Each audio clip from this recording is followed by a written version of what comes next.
Hello, and welcome to Mindfulness Voyage. Today is a special episode. I had the great honor of being part of a book release on a new book on mindfulness-based supervision with the authors. So this special episode is going to be that. I hope you enjoy it so much. And please do remember to tap that subscribe button. It does help people to find this if this content is interesting to you. Let's get started.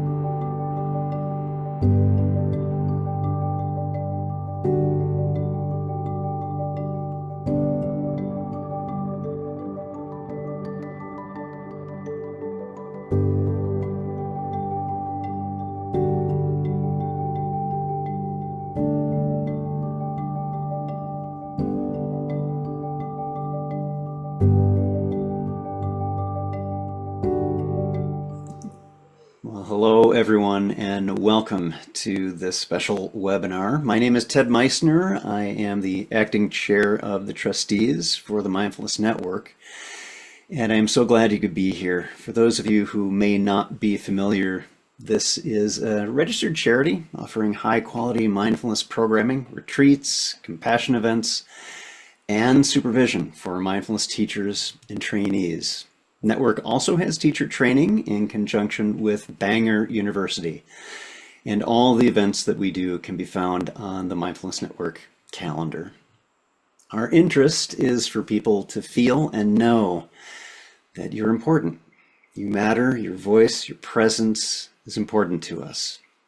And we accept and welcome differences and perspectives, and all contributions are encouraged and valued.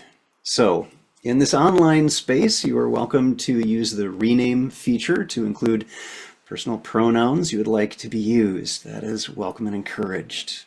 And thank you to those who have donated towards this and other events we have. The generosity you've shown widens our access to quality mindfulness and helps fund our bursaries to reducing the financial burden for others. So thank you truly so much for all of your dedication to others in mindfulness. So a little bit about our speakers today. Alison is currently the supervision lead at the Mindfulness Network and the team of supervisors.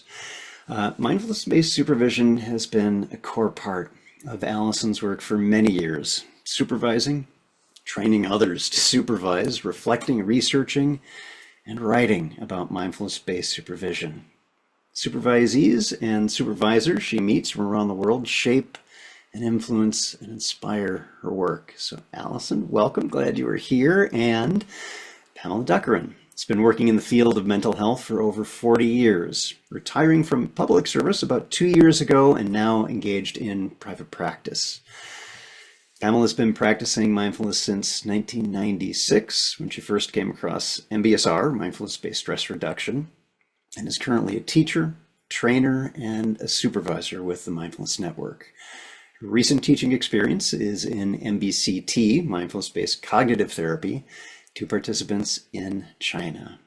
So with that, I'd like to hand things over to Pamela. Pamela, please. Yeah, thank you, Ted. Yeah, how wonderful to see these friendly faces and some new faces too.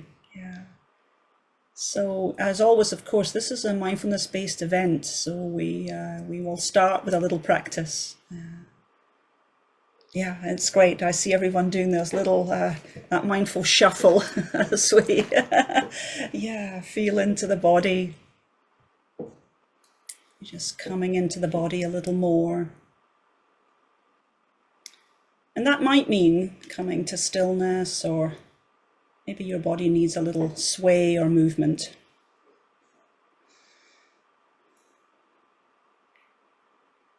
Eyes open, eyes closed.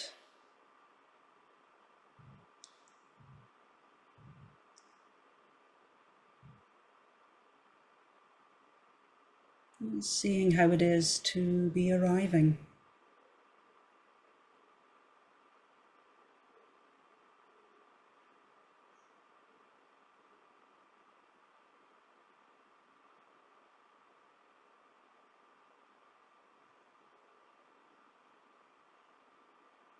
Maybe as we're feeling into the body, maybe also opening to checking in. How are you? How am I in this moment?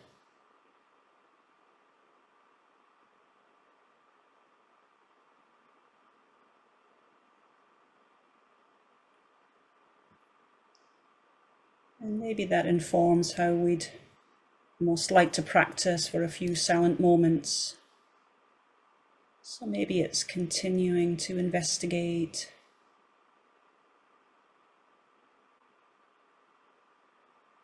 Maybe it's choosing somewhere to rest the awareness.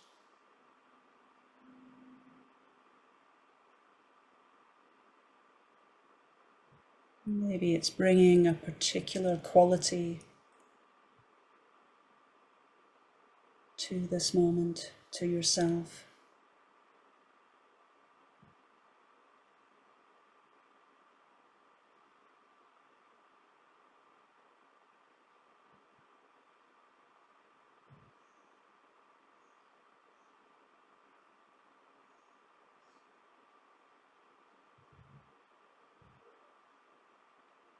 So no right way to practice. Just sensing into what's right for you in this moment.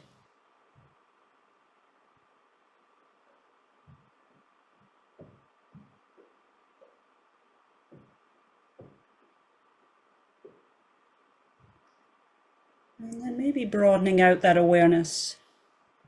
So we have a sense of space around, maybe contact between body and the air on the skin, the clothes.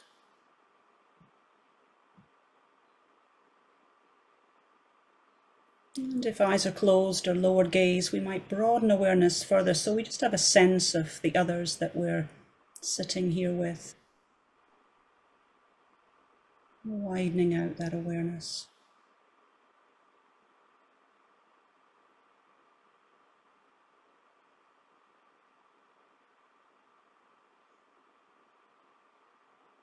And then maybe if it's okay to raise gaze or open eyes and allowing that visual sense of connection with each other. Yeah. Wonderful. Welcome. So I'm going to pass to Alison to start us off in this conversation. Let's see how it goes.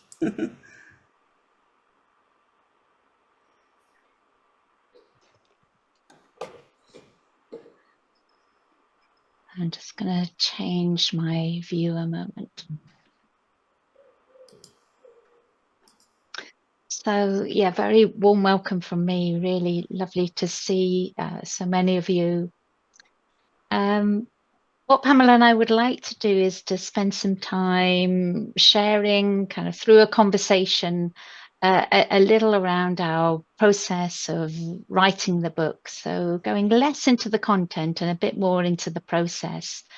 And we'll take till about 10 to 8, something like that in UK time. So what's that? It's about 40 minutes. And then we'll take a little movement break and a chance to start asking some questions, and we'll respond to those. So that's the sort of plan for the evening. So I thought I'd start with, I was just sharing this with the others. I kept a diary as we were writing the book, and I started this off with a reflection that had been in a previous diary, a mindfulness-based supervision book.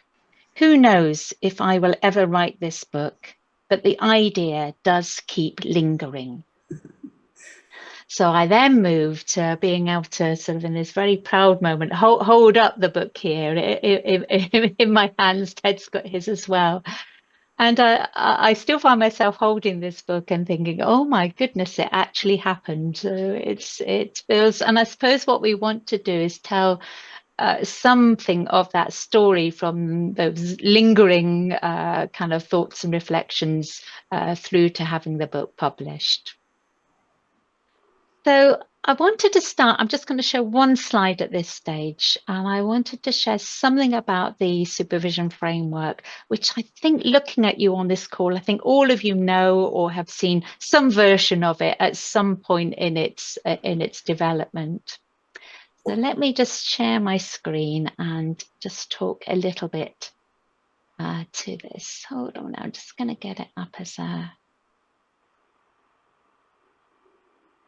slideshow first.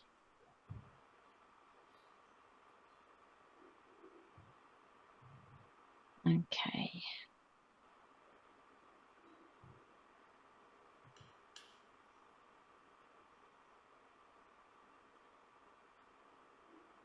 I think that's there. Yep. Yeah, lovely. Yeah. So this is the mindfulness-based supervision framework. The book is very much this is featured very highly in the book. So the book is kind of structured around this framework that's been in development for many years, and we talk about all of that in the book. And the reason I particularly want to share it today is I just want to talk a little bit to the framework in terms of warp and weft. So the warp and weft was a metaphor that I know many of you will know from that seminal paper.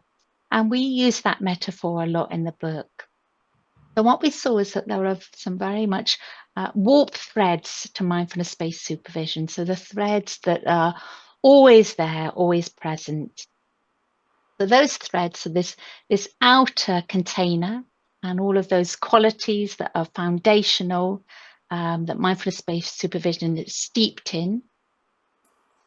Another warp thread is this mutual inquiry. So this sense of the inquiry process, but also the mutuality within supervision. And the other warp thread is this kind of white one that used to not have the word space in, but we added in to show it was really a feature. So we've kind of saw these as very much as warp threads that are threaded all the way through all mindfulness-based supervision. And then these areas that are in blue, so there's ones in light blue, we see as very much the content of supervision. So these sorts of threads will change depending on what supervisees are bringing, depending on their context. All sorts of things will mean that they will vary. And also this ring here is the sort of frameworks that support integrity and standards. And they too are part of the weft. So warp threads are consistent threads. Weft threads are the ones that move and change according to circumstances. And my hands are sort of doing this as if I'm weaving and creating different patterns. And part of why I wanted to share this is that Pamela and I also saw some parallels between our process and writing the book around this warp and weft. So there were some very definite threads of how we wanted to work together and our process that felt like they mirrored something of this framework. And then there were also weft threads. So I will stop sharing. And what we'd like to do is start by sharing something of our process around what were some of the warp threads for us. So Pamela, I'm going to invite you in to say, start a little bit around part of our approach to this. Yeah, thank you, Alison. So, yeah, and I suppose on the back of your comment, Alison, there about your journal of writing, will it ever happen? I very much remember when we were in Bangor, and there was a lot going on in my life at the time, serious illness in the family and lots happening. And we'd gone to the conference and I was really, I think we'd just come off the back of the practice day. That's right. So there was a sense of having had this spacious day. And then Alice and I were meeting, so did I think, to have this very brief discussion around some changes to the framework and the training. And so then suddenly here she is saying she's got this idea of writing a book. And I remember almost without really think my brain didn't engage, but my heart just said, oh yeah, why not? And it wasn't, I think, till later that I was thinking, gosh, what have I just agreed to? Because this is, not something I'd ever done before. I know you'd said not something you've ever done before. But there was something about that for me that said there was already sense that, well, maybe we could do this. So I remember, and I remember you saying you thought about writing it on your own, and I was thinking, well, I think you could write it on your own, and then you very clearly saying, but actually that's not what you wanted. And so I remember that of this sort of sense that together we could do something, and it felt incredibly supportive, to scary but supportive, because we were going to be doing it together. Yeah. Yeah. Yeah, I can very clearly remember that conversation. I remember we were drinking tea, as I'm often drinking tea, but we were drinking tea together, and I remember thinking, "Gosh, Pamela took that quite well." She didn't balk. Yeah, maybe there's something that might happen here. Yeah. And it kind of got going quite quickly after that, Pamela, didn't it? After that conversation. Yeah. Well, so of course, if anyone who knows Alison will know her well, that she loves a Gantt chart. So very quickly there was a very structured Gantt chart about how this was going to play out.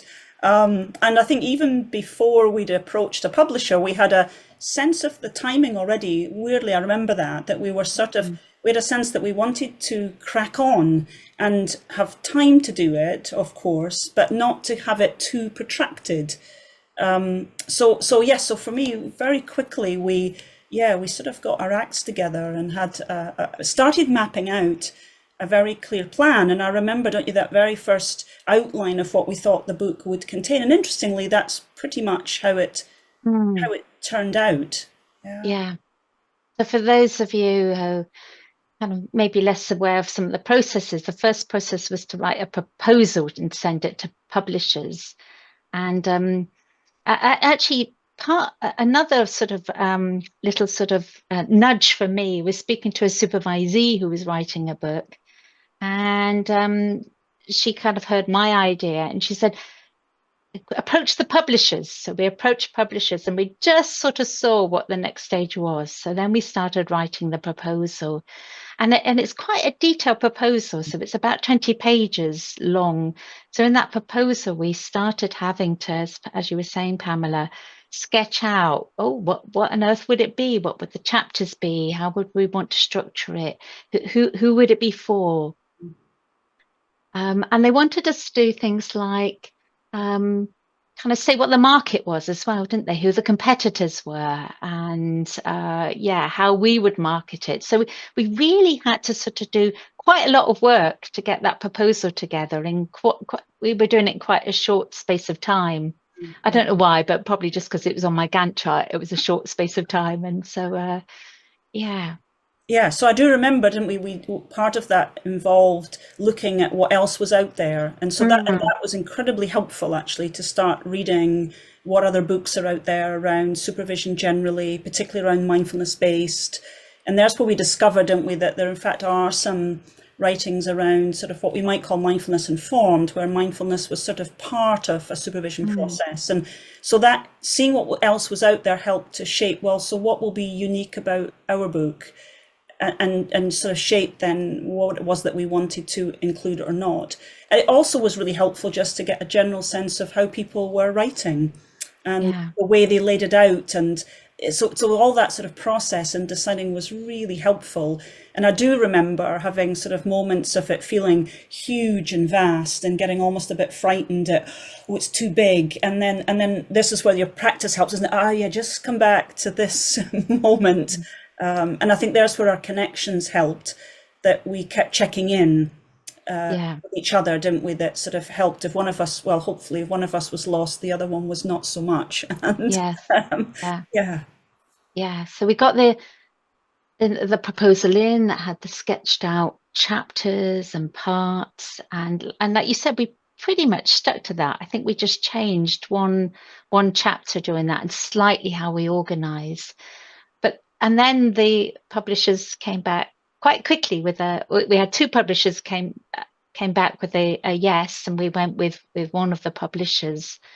And I remember then we met in person. So there's always been something around conversation that's important between the two of us. We've worked quite a lot together as trainers, and know we have a good working relationship. But we got together and we sort of right, okay, how are we going to do this now? The publishers have said yes, but how on earth do we write a book?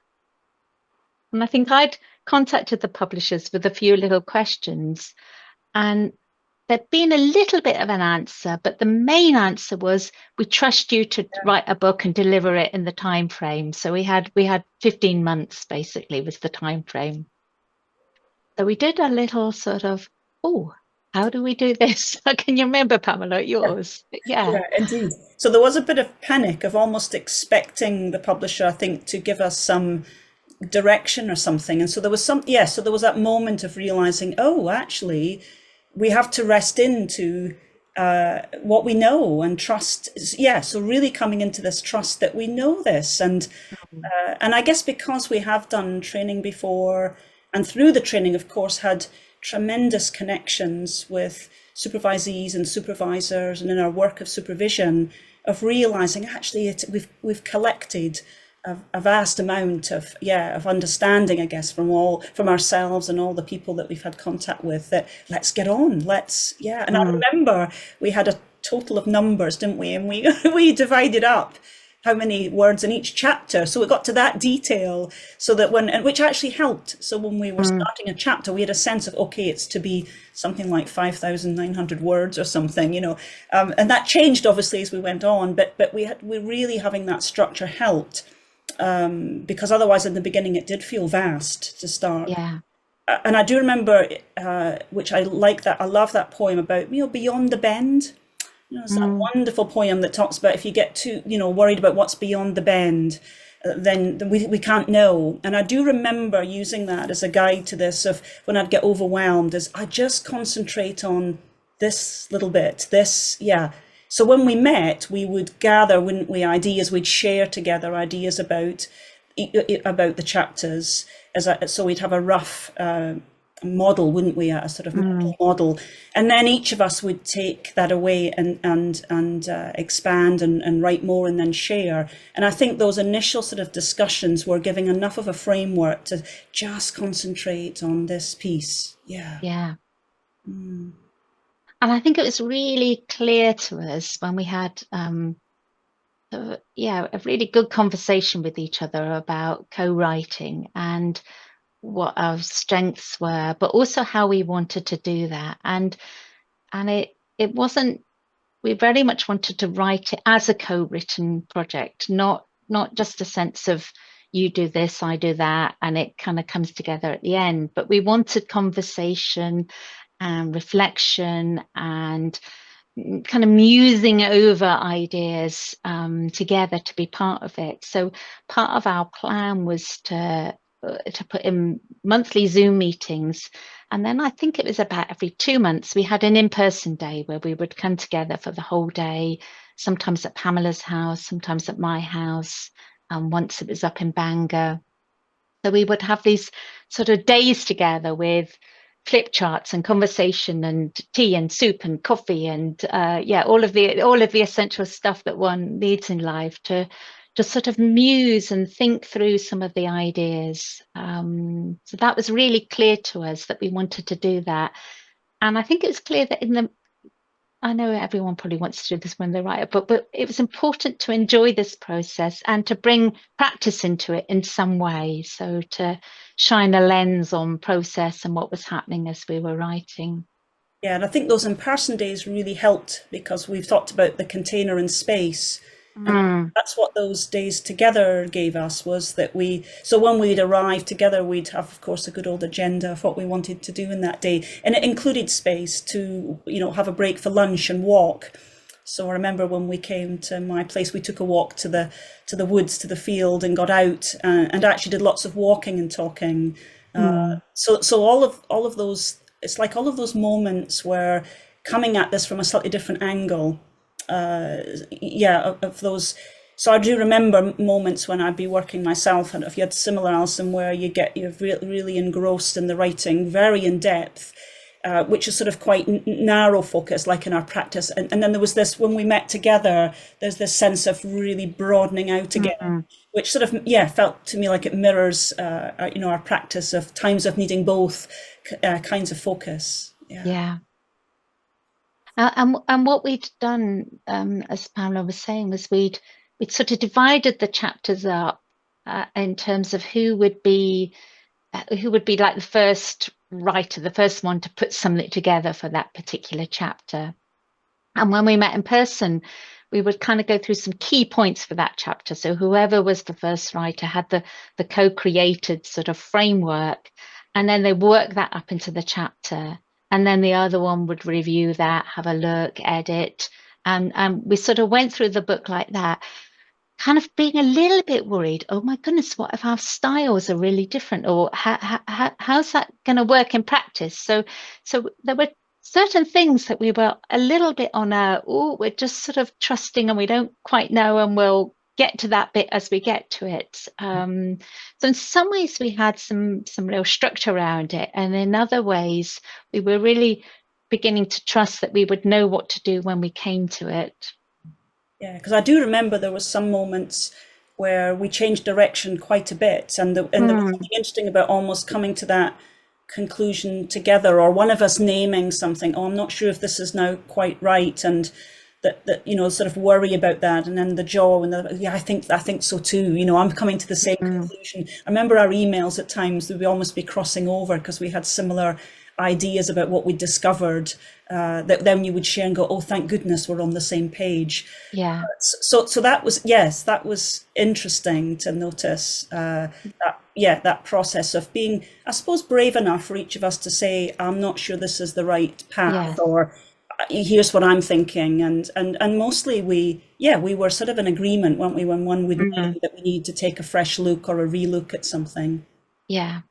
We would have almost like sort of emergency Zoom meetings, wasn't it? Oh, either when I'm stuck or something's not fitting. Let's talk about it. Yeah. And I think also in 15 months of life, there's a real navigating stuff that happens as well. And so, we were at times navigating things that were going on in each other's lives. So it was important that friendship was part of the authorship as well, that we kind of looked after each other as well in the process. So it's quite a personal journey, and so when we'd meet, there'd always be a checking in with each other, and it also felt like often we'd have conversations about what was happening in our personal lives, and somehow that would link to our work. So that was interesting, because in some way we would explore something around how we were relating to each other and say, well, of course, this is mirrored in supervision. So it felt like it was all, we were sort of steeped, if you like, in this relational process, which I guess it really lent itself, didn't it, to the topic, because we were doing it together. Yeah, it would have been quite different, I think, to have been doing this kind of theme on one's own. Being in partnership and in relationship to write it really did feel like we were mirroring what we were writing about. And it's sounding perhaps a lot like it's kind of the two of us, but I think also just really highlighting how much others were in those conversations. So for example, if we've just done a supervision training, we were often pinging with ideas from what people had put into that training, what people had said, in terms of our supervisees, or the sort of lineage of what's gone before. So there was a sort of lot that was coming in from other people that we were incorporating into the book as well. Yeah. I wonder if it might be worth saying a little bit about. Oh, I was also just going to mention, and then a little bit on sort of process of, we then sort of got a draft together, ready for Becca to write the foreword at the end of November. And then we moved into like another phase of the book, the sort of editing and going through and refining and polishing. And I think probably for both of us, that was a tougher part of the book. It was, it's less exciting. It was, in some ways, it was less creative. And we were really having to work at how to, in some ways, keep that still as a creative process. So there's something for me around, really bringing something about care and compassion into that process, and how really wanting to refine our ideas in order for the readers it being the best it could be. Yeah. And we had 5 days away together in a little cottage in Heartland in North Devon for that. And it was a cottage where, I don't know if any of you know the Resurgence magazine and Satish Kumar. It was their cottage. So it was a cottage that was filled with pottery, and writers had stayed there.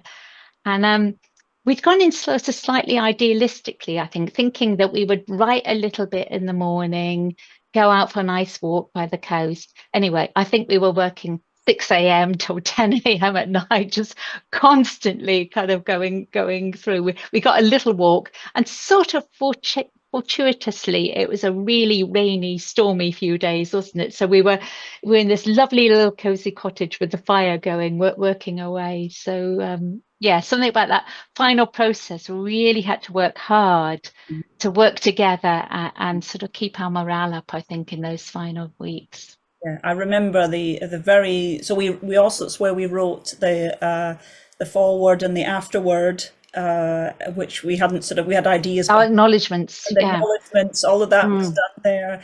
And so I do remember I sort of, I guess what we did was we had printed out copies. That was the other thing we realized, is that you can't really get a feel reading it online.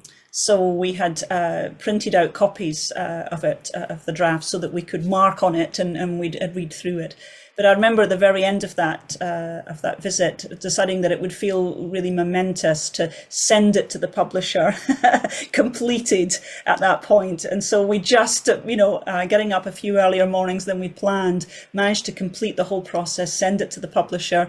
We even while we were there, noticed that he'd already downloaded it, so it felt like that was it, sort of complete. That was an extraordinary experience, and an indication, I suppose, of that when we began, we didn't really know what it would be like to do it in that time frame, and it was quite extraordinary that we delivered it right on time, with challenges along the way, but nonetheless we did get it done in the time that we had hoped to. Yeah.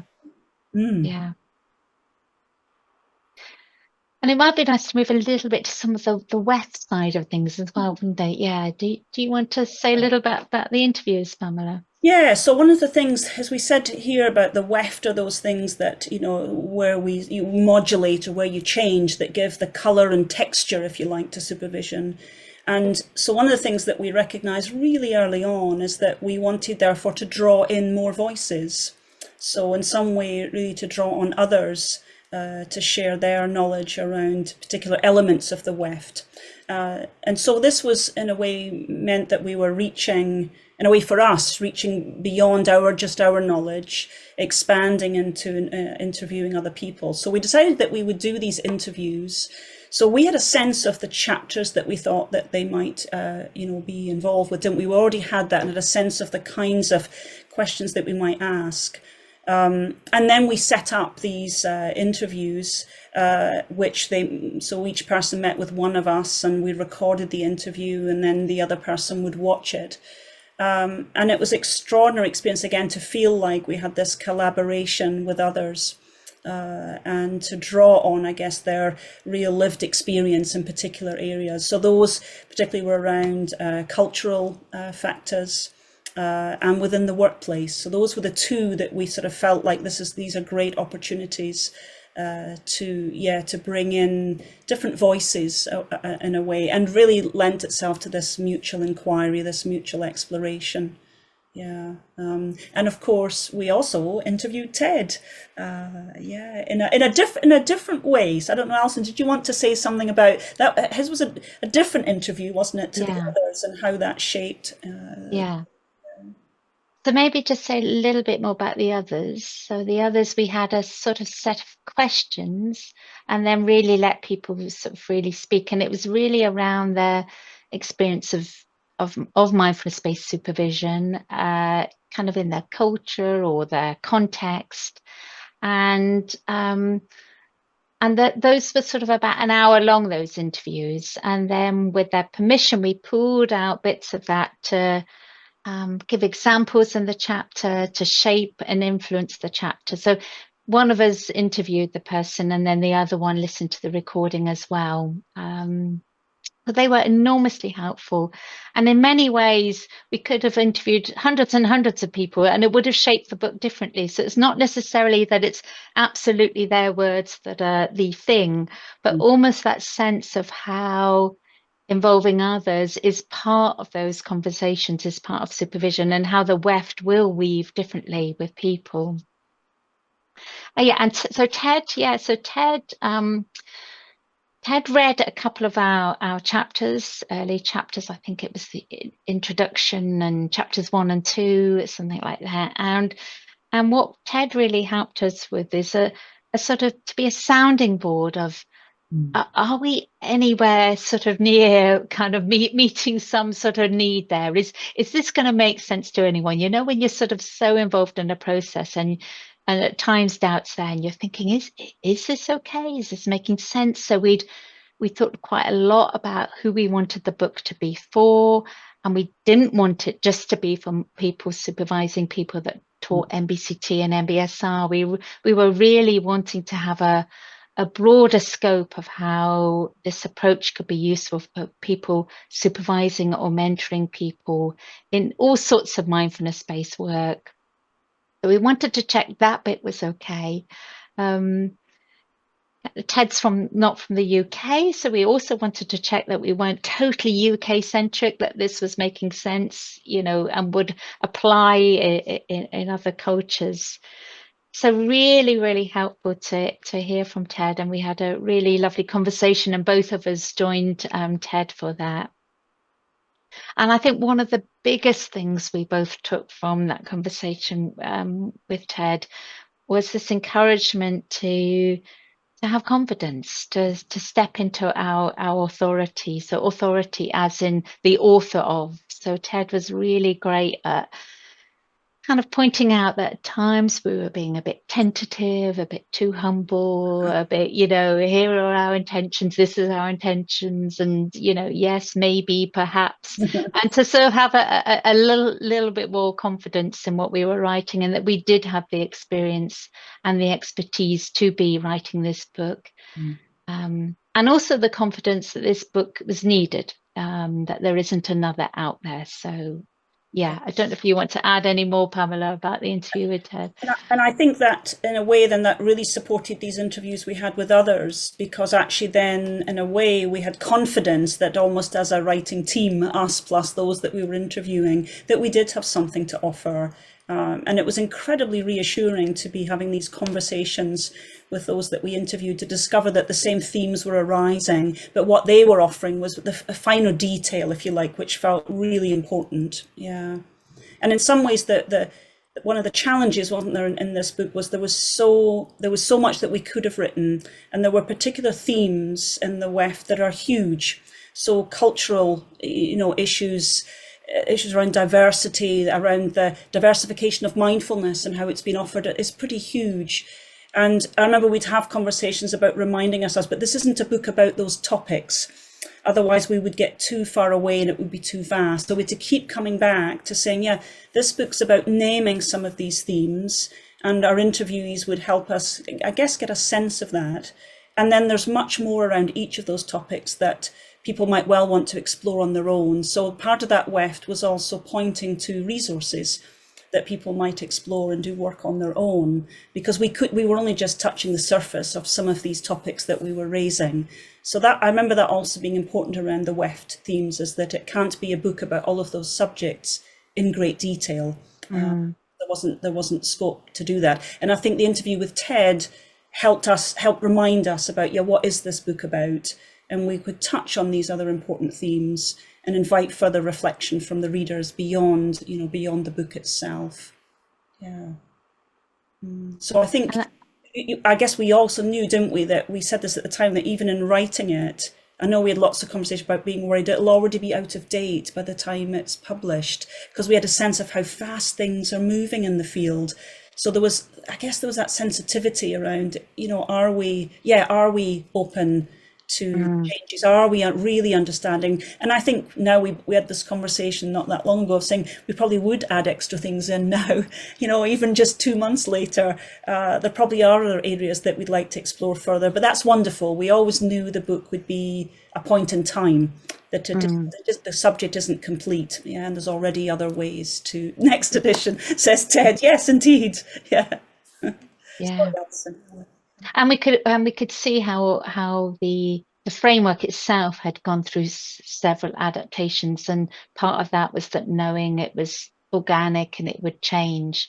So in the latest version of the framework, safety is in there. So really, we're wanting to make sure we were pointing more to safety, to safeguarding, to trauma sensitivity.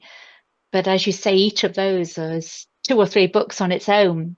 So there's something around, just in a way, helping to name things as part of the scope of supervision.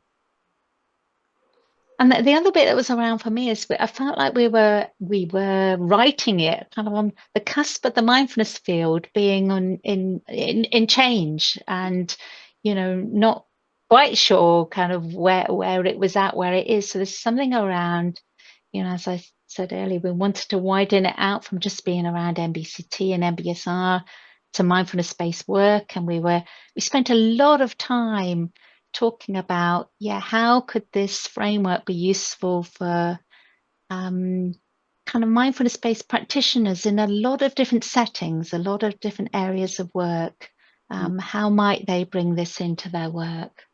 Yeah, so in some way, those conversations that they around the WEFT, we would broaden out and then realise, we've gone too far. And so I remember that we did have conversations, didn't we, around, it might be that you could call it mindfulness-based supervision if the supervisor was familiar with mindfulness-based approach, but what about if the supervisee was not?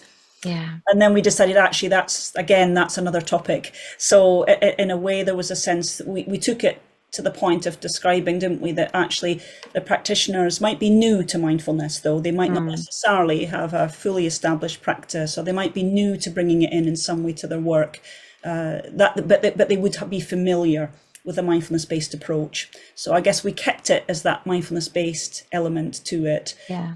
But although we do touch in the book, don't we, about nonetheless mindfulness-based supervisors, practitioners might well be bringing it into their therapy work or their leadership roles in a way that might well come into supervision. And some of that was based on our own experiences with supervisees who are using it in that way. So they're mindfulness-based practitioners, using maybe more traditional mindfulness-based programs, but they're also beginning to broaden out the mindfulness work, sometimes in more implicit ways. So we did our best, I suppose, to recognise the broadening scope of mindfulness-based work, but still keeping it within that boundary. Yeah. Yeah.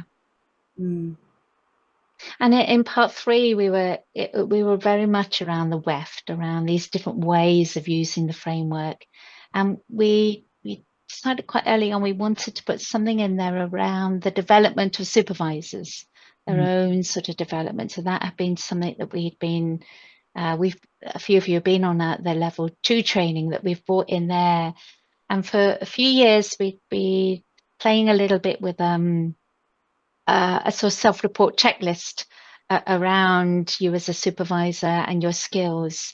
So that had sort of been in development for a few years, and the book really gave us an opportunity to refine that. And we found as we were doing that, we were really bringing it much more in line with the framework and how you could use the framework as a way of reflecting in supervision on your supervision work. So we were sort of, in some ways, the book was a gathering of things that were already happening, and it really got us being creative about some of the things that needed a little bit more shaping, a little bit more thinking through. So that was one of those that I think we did quite a lot of work on during the time of the book. Yeah. So you're right. The book was a catalyst in a way to, and particularly the framework, wasn't it, as a way to see, can that shape actually all of the work that you do, including your own development as a supervisor. So, and we too were using it in our own development, weren't we, as we were exploring these topics. And so I remember going to a particular, it was around clinical supervision and a session around culture and diversity. And I remember bringing that back, and then that sort of opened up our explorations much more, and made sure, the framework does cover these themes. So the framework itself became this really solid place to keep coming back to. Yeah. Yeah, please. And thank you for all of that. Just hearing more about the writing process has been fascinating for me, and how that influenced you two coming together on this. So I really appreciate you going in depth. I would like to just say, for the next 5 minutes, it's not a guided movement practice. This is an opportunity for you to step away and do whatever self-care is appropriate for you that you need. But also one other thing. After this break, we will have a section of questions and answers, and you have a choice about that. You are welcome to put your questions in chat. That's fine, and we'll have those there for us to review, and I will give voice to those. Or for those of you who would like to come forward and speak them yourself, we can bring you up. Madeline is all set to do that. Thank you, Madeline, for managing this. And just know that we are recording this session, and this will be made publicly available. So I want to make sure you're aware. If you do come on, that will be part of the recording. You're encouraged to do that if you would like. You can use the little react button at the bottom of your screen. If you tap that heart, one of the options will be raise hand. And then I will be able to call on you, and Madeline will bring you up to ask your question and provide your comment. Or again, if you prefer not to be recorded, you can just put that in chat and I will give voice to that. So if you'd like to just stretch a little bit, in play button again.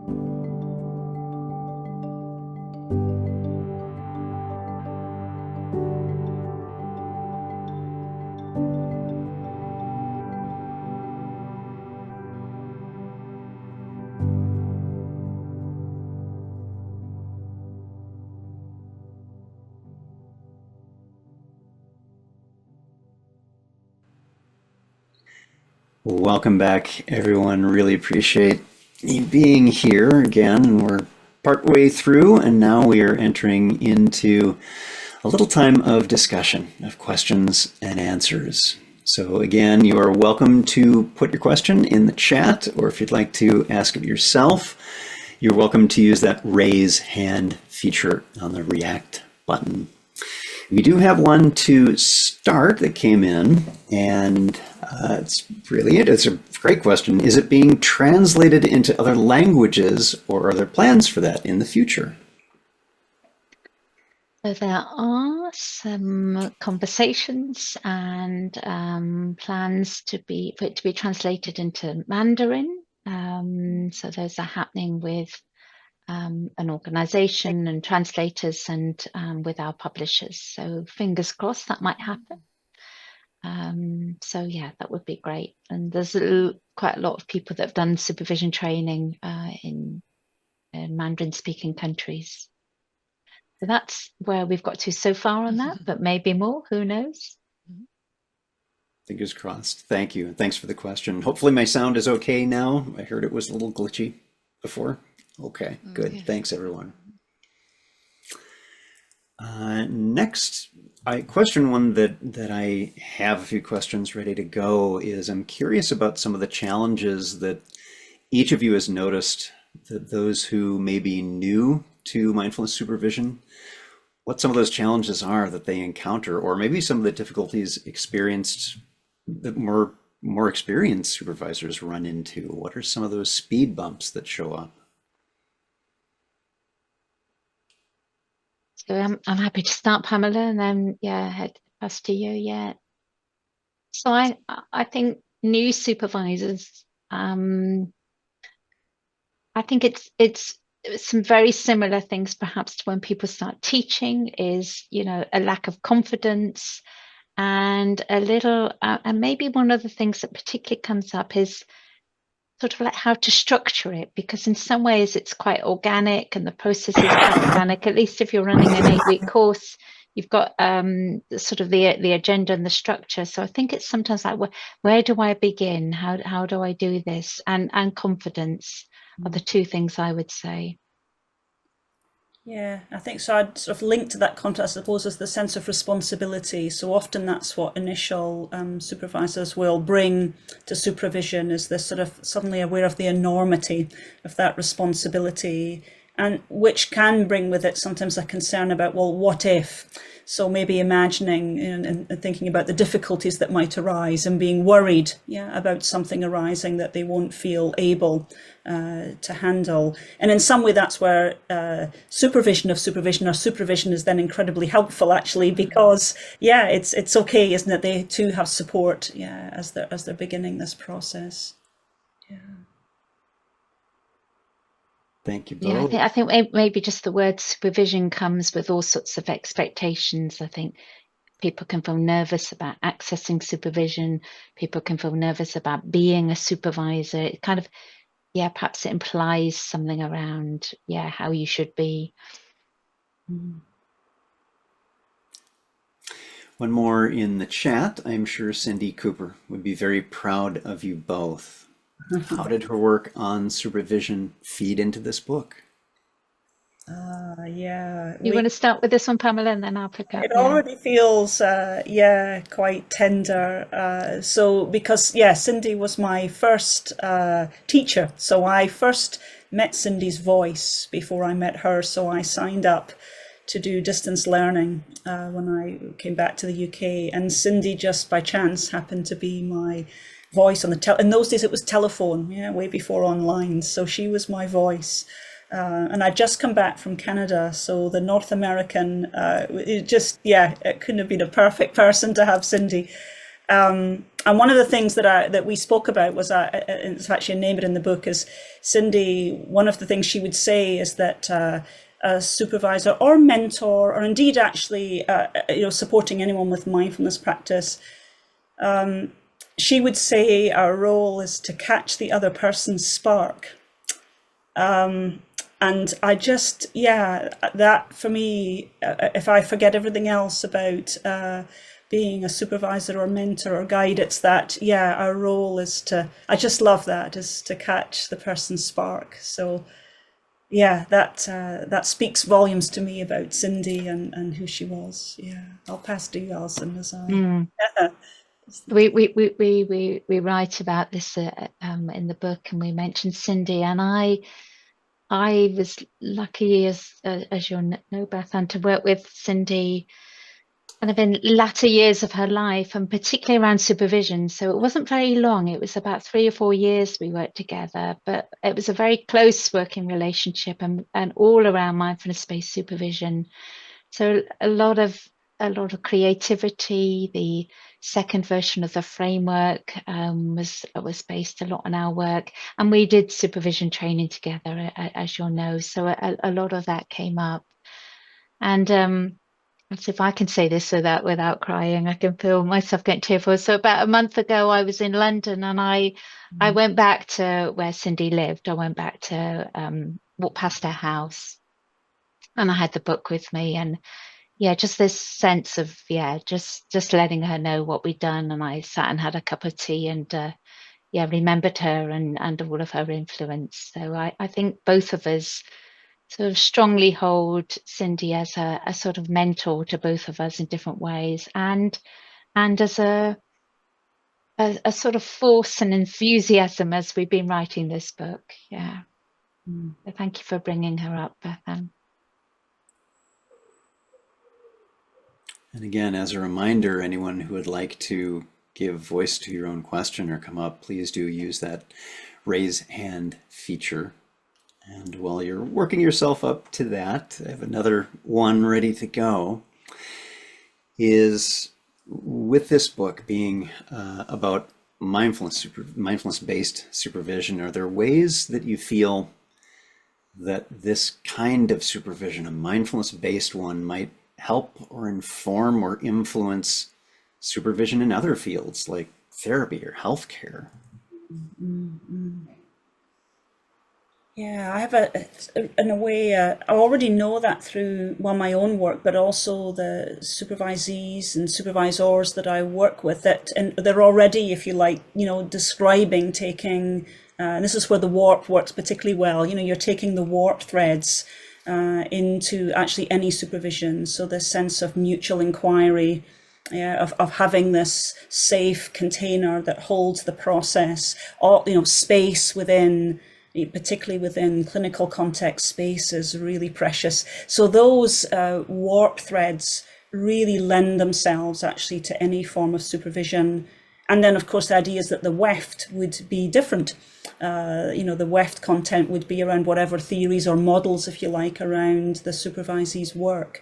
So we have the sense that actually, yes, it maps on really well. And in fact, mindfulness-based practitioners are already telling us, if you like, that they're using it in this way, that they're using it as the backdrop, to their work in education, within healthcare. Yeah.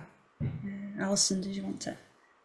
I think just one of the things we were noticing when we did our reading around before writing the proposal, and we could see kind of other books that were talking about bringing mindfulness into supervision.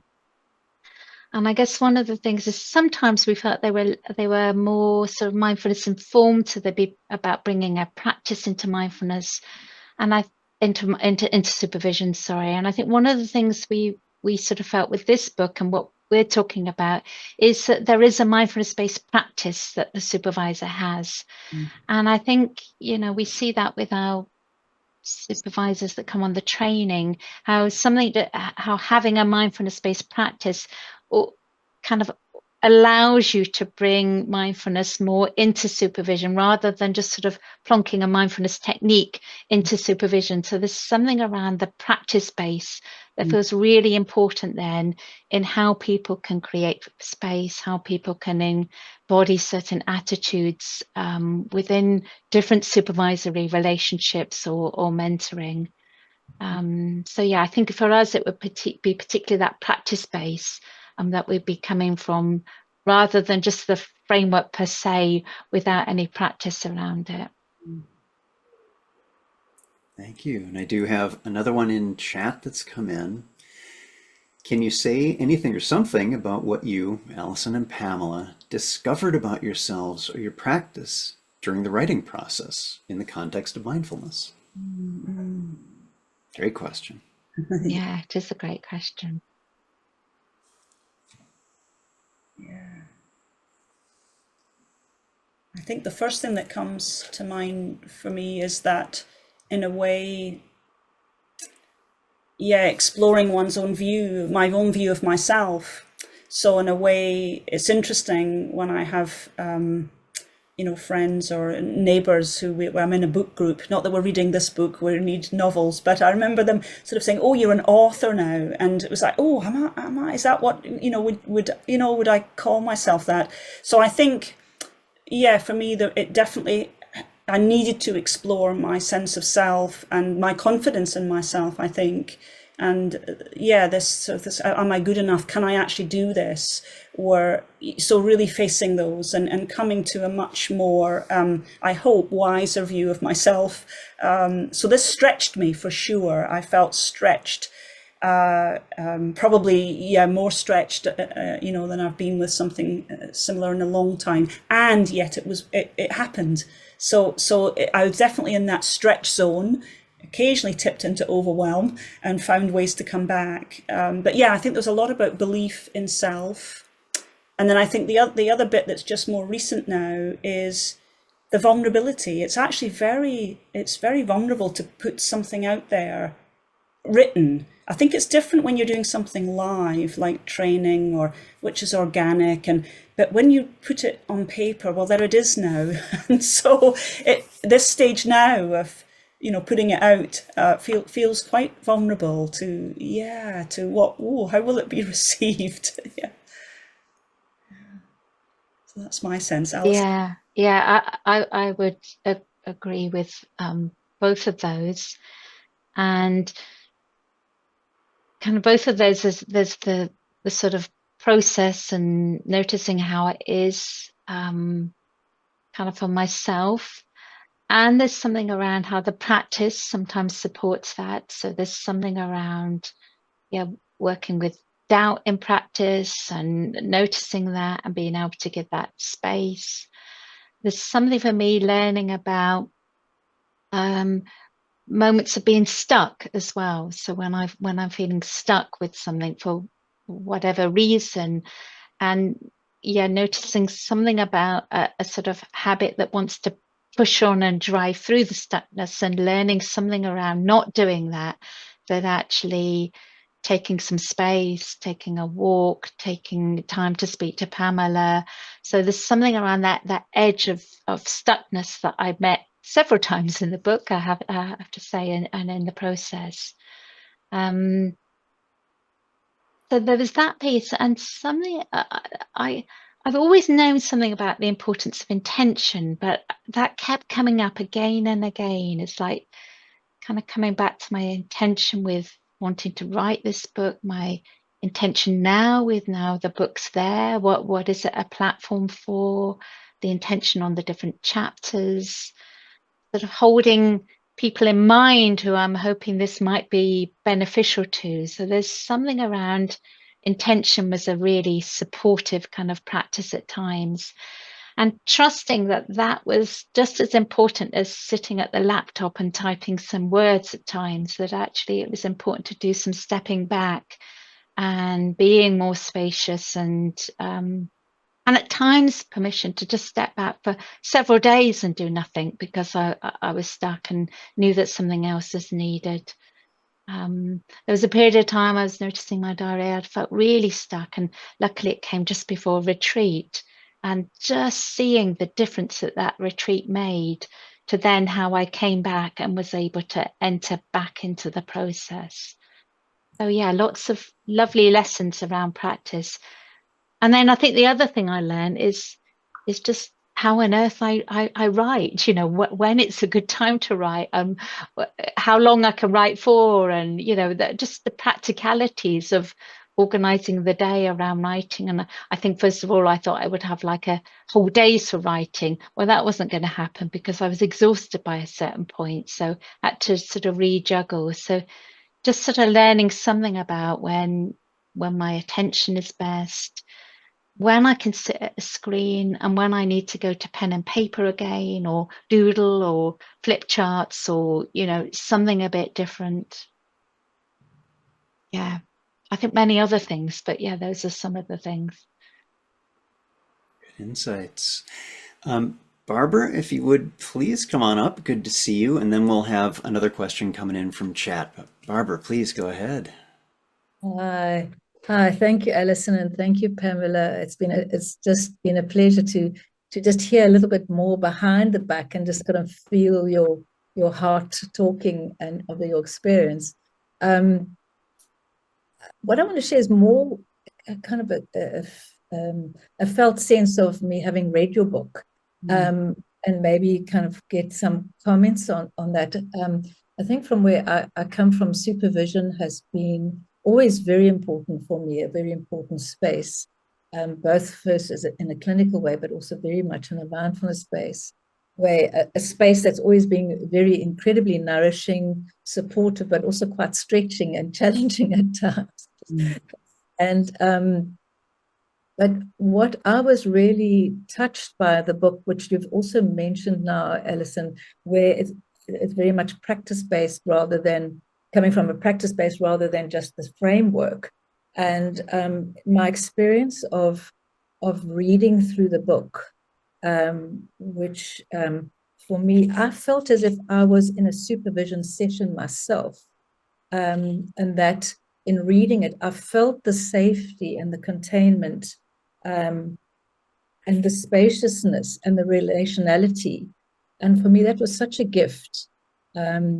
That yes, I could see the framework, I could see the structures, and I could see, following the process, but there was a beautiful sense of being held within the journey that you took us on, but there was a real rigor, and I could see there's an in-depth work and rigor around the actual framework, and it was research-based as well, and that felt I could trust that, as there was a heartfulness. So it was beautiful balance of I suppose you could say yin and the yang or whatever, but it just the heart and the mind and that. And so I was just marveling at reading it at how that came together so beautifully, and just would really just ask about comments about, was that something that you held, or was it just something that emerged? Because it really was a powerful felt sense for me, which I was left with. And I would hope I would take that into supervision with my people. But I know I felt that in my own supervision, which why I love supervision so much. Yeah. Yeah. And I think both of us would see, that being very much how supervision is, that it has both the rigor to it. It has, it has a framework. It does have a structure. It's really a sense of holding integrity, and it's very relational. So it has to be dynamic. It has to move and shift and meet people. And I think, hopefully what we've illustrated in our process is how we together have sort of mirrored both of those processes. And one of the metaphors we, as well as the warp and weft we used in the book, was one of a dance that we refer to at different times. And part of why we came to that was also this sense of, in order to dance, there are sort of steps, there are moves to know, there is a sort of, choreography, so people, if they're dancing together, don't totally bump into each other. So there's a sort of form to it. And then there is in a way, within that form, there is a creativity. It moves, it changes, it's dynamic. And I think we had that sense that supervision is both of those things. And without both of those aspects, it's not very alive, it's not very dynamic, it's not really what we would call mindfulness-based supervision. It loses the mutuality, it loses that relational bit. But I think that was sort of in our I was going to say in our mind. I think it's more in the ether of how we feel supervision is. So I guess it was likely to come across. And I would say, Pamela, yeah. I think it sort of also came, didn't it, from doing supervision training. So in some way, one of the reason we had the dance metaphor is because almost every time we do a supervision training, someone would make reference to, it's like a dance where you have this, so I think through doing supervision training over many years, we recognized that there was this both and. Yeah, this need for, I love your word rigor, so this need for a solid foundation, and there was this fluid, relational element. And so I think we were buoyed by those that we've come into contact with, the supervisors in training, who were just echoing this. And also, I suppose, letting us know that they need different ways in to learn. So this idea of we need practice, we need discussion of theory. So I think that, the supervision training was incredibly helpful, and all of those people that came on the training, in a way, their voices are in the book, because they too were really validating that there was this need for both. Yeah. And I think that's part of wanting to bring the reflections into each chapter, was very much this sense of giving a little bit of structure to those reflections. There were reflections on the chapter, and there was the summary of the chapter, but then also, more freedom to reflect and see what is your experience, what is true for you. So I think the reflection questions were one of those places we were really bringing in that structure and that creativity. Thank you. Well done. Yeah, Amazing. thanks. Barbara. Next question came in chat. Can you describe any particular challenges you faced while incorporating mindfulness principles into supervisory mentoring frameworks, especially considering how mindfulness is so experiential and can be tricky to convey effectively on paper. So it's that translation piece. Yeah. I think I think if we could ever get that framework to be yes, 3D in some way, we would go for it. that's the first thing I was going to say. If anyone's really, but so there's that sense of it. I suppose in some ways we did have an intention of how do we make this less flat? You know, how do we bring it to life? It's perhaps speaking again to Barbara's point, you know. So I guess our way around that is by bringing in the examples, by having some visuals, by having stories, by bringing our process in, by having frameworks. So there's something around, you can see my hands doing this. It's like trying to bring in sort of modes that help to bring it to life. There's times we really invite practice. There's times that we invite sort of coming to intention. So I guess in the flatness and solidity of a book, we are attempting to bring something to life that hopefully at least gets people to engage in some way as they're reading it. So yeah, I would like to think it's a book that you need to pause in and sort of engage in some way, or can kind of go back to.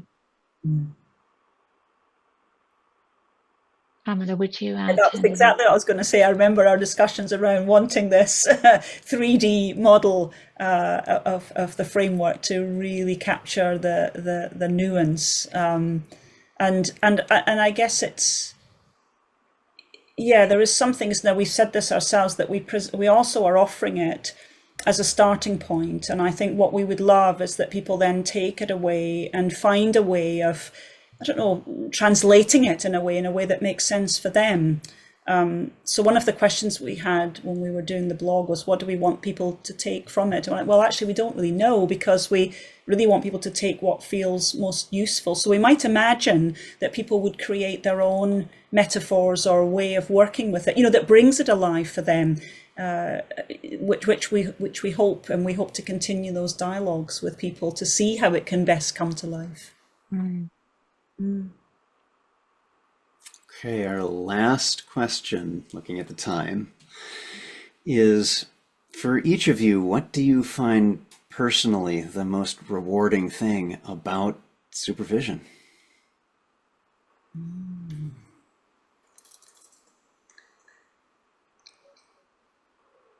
I think mine goes back to Cindy's part about that spark, but it's the spark we create together. I just love that when two people or a group of people come together, there's something created that neither expected. I think that's the part that I love the most. You never quite know what's going to happen. And yet, so something will be created that's unique, that's special. I think so. There's something about that spark that's created when we dialogue with another, and it's both way. Yeah, it's yeah. Yeah, I would agree with that. That it never ceases to fascinate me. You know, where you end up at the end of supervision, which was not necessarily where you thought you might be at the beginning. And also the thing for me is around, I see supervision as a practice, and I see it as a very beautiful form of practice of listening and speaking and being with not knowing, and what's possible when two or more, if it's a group of people, come together. The sort of kind of support and friendship. So there's something for me around it, and for me as a supervisor, I find it a place that really supports me to be in my body and to be embodied. So it's something around that kind of agreement to come together and practice mindfulness in this way together, that it never ceases to kind of be a really nurturing part of the work of being a supervisor. Thank you both, and thank you everyone who's put in your questions. And for those of you simply listening to all of this, we're not quite done yet. We have a little bit more sharing to do here. And I think, Alison, you're going to put some stuff up on screen for people. Yeah, sure, yeah. And maybe just if you had questions and they didn't get answered, we are doing some other events around supervision, and a lot of you know us and know where we are, and yeah, we'd be very happy to answer other questions. So let me just see if I can screen share again. Maybe that's just come up. Is it? Yeah, is that good? Yeah. Okay. So obviously, I'd like to mention the book, and where you can get the book. So the publishers have given us a code for this event. If you go directly to Pavilion, there's a 20% off code. The book is now available in print form, and Pavilion also have an ebook version and a platform that you can use that for ebook. Other bookstores have got this as well. So I know Waterstones in the UK, Amazon UK and the US. It's out on Kindle now as well. So various ways that you could kind of find and read the book. So also to let you know, this isn't fully formed yet, but Pamela and I are looking probably beginning in January, so we'll take a little while to form this, and a series of sessions for people to come together as supervisors to reflect a little bit more together on the book. So sort of reading some chapters, doing some reflective questions, coming together. We're not quite sure, but maybe about 4 sessions, something like that.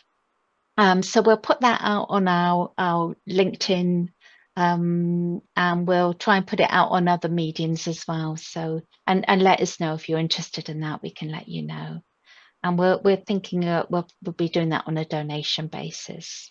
I guess So that's it. I was going to say that's another way of connecting to Cindy, isn't it? Because there's a Mindfulness Network has a bursary in Cindy's name which supports people to access supervision. So that's what the funds for this are towards, and that's what we're thinking that this would be about, is supporting the supervision bursary. And we are going to be doing some other events with organisations like the Manchester Mindfulness Festival. I'm joining Barbara with an event with Emisa, and some probably one with Bamba. So there'll be other times to sort of tap in where we'll be pulling out perhaps some different aspects of the book rather than a launch about our process.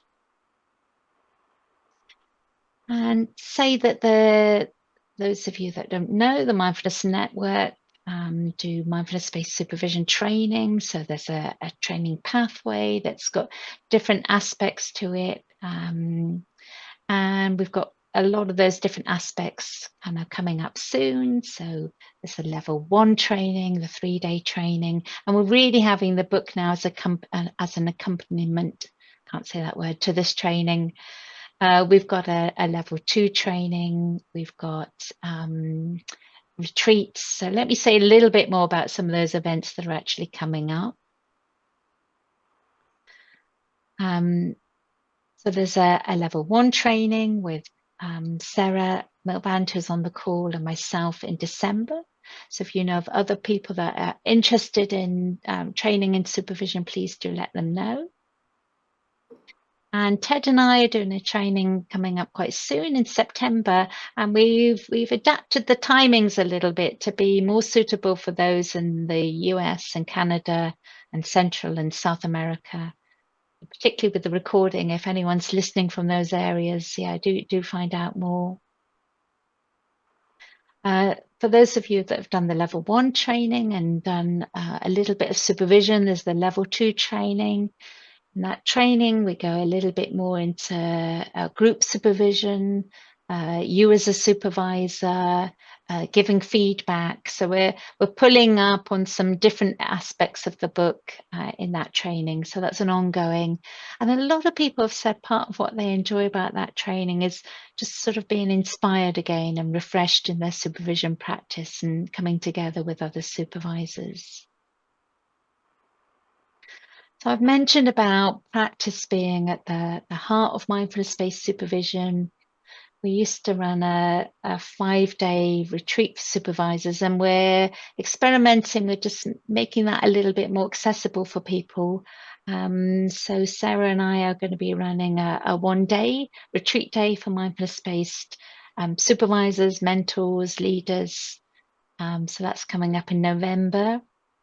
And then we've got either a follow-on or a standalone, a weekend retreat in January. And in both of those sort of retreat days, we'll be very much doing practices with a particular focus on those practices in relation to supervising, mentoring another person.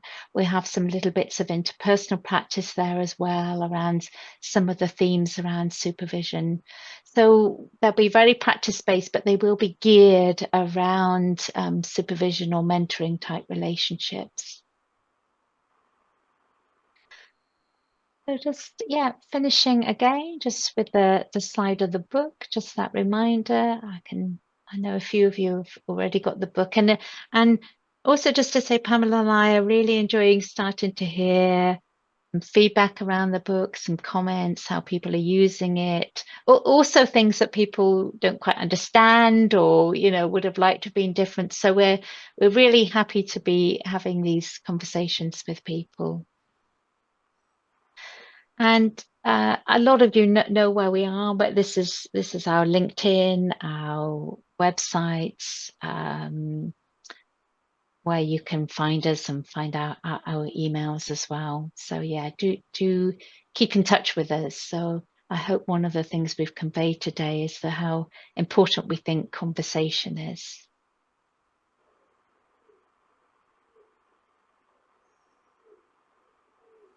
So there will be, oh, and Ted has also put in the chat as well around the international group for supervisors, international SIT group, and I know some of you go to that. So that's a group of people from all around the world meeting and discussing sorts of things that are coming up in supervision. So again, a really great place to be having these conversations. Pamela, did you want to add anything to that?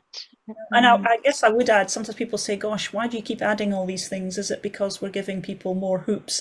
And what's interesting is we add them because we get asked to. What happens is the level 2 training came out of the supervisors who did level 1 and said, we want more. And as you said, Alison, with people who just want to connect and want to deepen their experience. So in some way, I think it's helpful to remember the pathway isn't the sense that one has to go through this step. They're there to have this continual process of engaging with others and continually learning. So they come from demand, if you like, from this great need of supervisors to feel the support from others who are doing this work. Yeah. I've just turned back to gallery view so I can see you all a little bit better.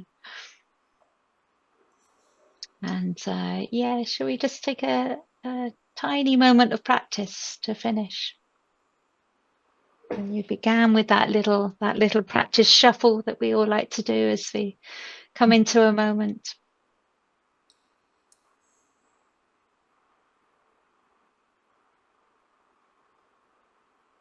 Feeling the feet on the ground, weight of the body.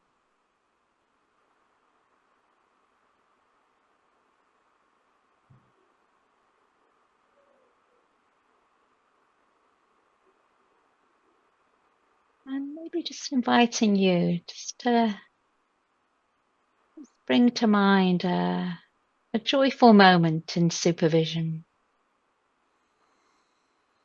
Maybe when you've been supervisor or when you've been supervisee.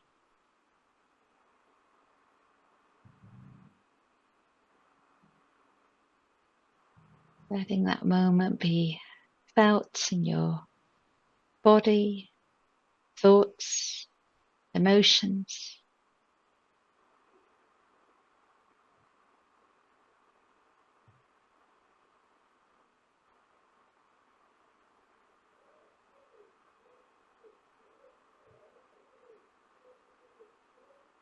And maybe just this sense of what can be possible when people come together in mindful dialogue.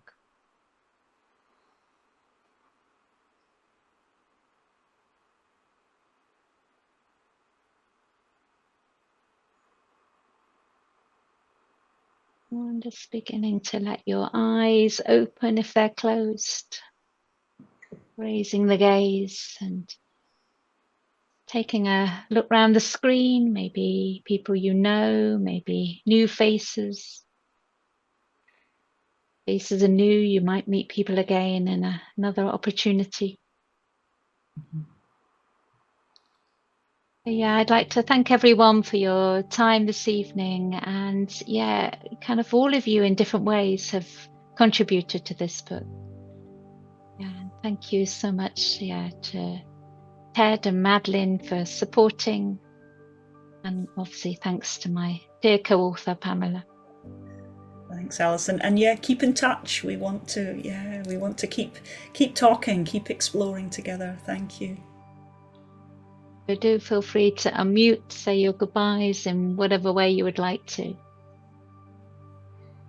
Thank you so much, both. It's no small thing that you have done. Thank you.